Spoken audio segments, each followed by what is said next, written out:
नायब सिंह सैनी ने घोषणा कर दी भाई हरियाणा सरकार के अंदर जो भी फसलें पैदा होंगी मैं खरीदूंगा। भगवत मान का किसी ने मुंह सीम रखा भाई?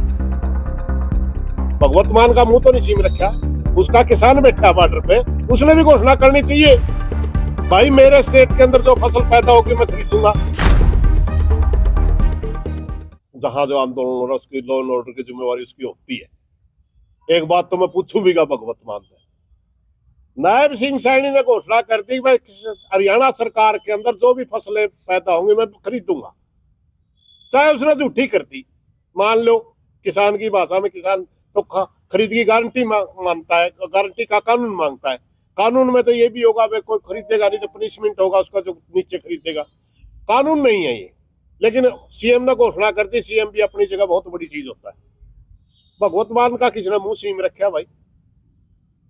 भगवत मान का मुंह तो नहीं सीम रखा, उसका किसान बैठा बॉर्डर पे, उसने भी घोषणा करनी चाहिए भाई मेरे स्टेट के अंदर जो फसल पैदा होगी मैं खरीदूंगा।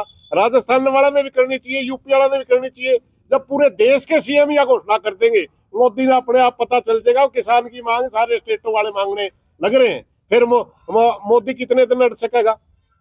समझे आप बात? भगवत मान की सरकार भी किसानों के प्रति ईमानदार नहीं है, सिर्फ राजनीति खेल रही है। भाई जो केंद्र के खिलाफ आंदोलन है, क्यों भाई दाने तो खरीद ले हैं, तो खरीदने की कह कि मैं तो लड़ हुआ है। ये भी हरियाणा का किसान ने कि इसने सैनी साहब ने घोषणा कर दी नहीं खरीदेगा तड़का रोड़ा करने जो तो हमें अभी धान के अंदर हमारा कट लग गया 100-150 रुपए का, हमने रोड़ा तो कराया, हमने ये तो कहा सैनी साहब आप कह रहे थे गारंटी है, यहाँ तो कट लग रहा है। तो भगवत मान कहाँ कितना की ईमानदार है? भगवत मान के ऊपर भी सवाल उठते हैं। एक बुजुर्ग नेता बॉर्डर पे बैठा है, उसने भी ईमानदारी से पेश आना चाहिए। धन्यवाद जी कह रहे हैं कि भाई हम केंद्र से अपनी लड़ाई लड़ रहे हैं, इसमें सरकार का कोई वो नहीं है कि स्टेट सरकारों का हमारी लड़ाई क्या उसकी सोच है, लेकिन हम तो नहीं मानना भाई। स्टेट गवर्नमेंट भी बड़ी भूमिका निभाती है।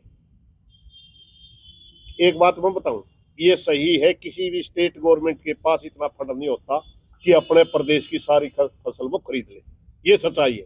मगर ये भी सच्चाई है कोई स्टेट गवर्नमेंट अगर कोई फसल खरीदना चाहे कोई रोक भी नहीं सकता, किसी भी 10 रुपये खरीद ले। हरियाणा सरकार बाजरा खरीदा कर दी पहला, ये तो केंद्र पैसा देवा है। चौटाला वाला टाइम 1 रुपया नहीं मिला था, हुड्डा वाला टाइम भी 1 रुपया नहीं मिला था, बाजरा खरीदा था नहीं उन्होंने। कोई भी स्टेट सरकार किसी भी फसल को खरीद सकती है, वो एग्रो के तहत खरीदा करते, वो अपनी एजेंसी बना के पंजाब वाले खरीदो, प्रतिबंध भी नहीं है किसी के ऊपर। ठीक है उनके पास फंड नहीं होता, इसलिए केंद्र की तरफ देखना पड़ता है। ज्यादा फंड तो केंद्र ही देती है। एफसीआई के गोदाम भी एफसीआई के पास थे, वो भी केंद्र की एजेंसी है, इसलिए केंद्र की तरफ देखना पड़ता है। मगर रोक क्या किसने स्टेट सरकार को?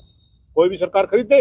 अब धान खरीद छत्तीसगढ़ की धान खरीदता है सरकार, 1000 रुपये ज्यादा खरीदती है एमएसपी से, किसने रोका? हरियाणा सरकार खरीद ले, पंजाब सरकार खरीद ले, एमएसपी से 1000 रुपये ज्यादा खरीदती है छत्तीसगढ़ की सरकार। तो मेरे भाई स्टेट गवर्नमेंट अगर अपने किसान को देना चाहे तो दे सकती है, इसमें बिना मतलब की राजनीति की बातें हैं जो आप कह रहे हो। हमसे जुड़े रहने के लिए हमारे YouTube चैनल को सब्सक्राइब करें और नई वीडियो की नोटिफिकेशन के लिए बेल आइकॉन को दबाएं। अगर आप ये वीडियो Facebook पर देख रहे हैं तो लाइक जरूर करें और ज्यादा से ज्यादा शेयर करें। धन्यवाद।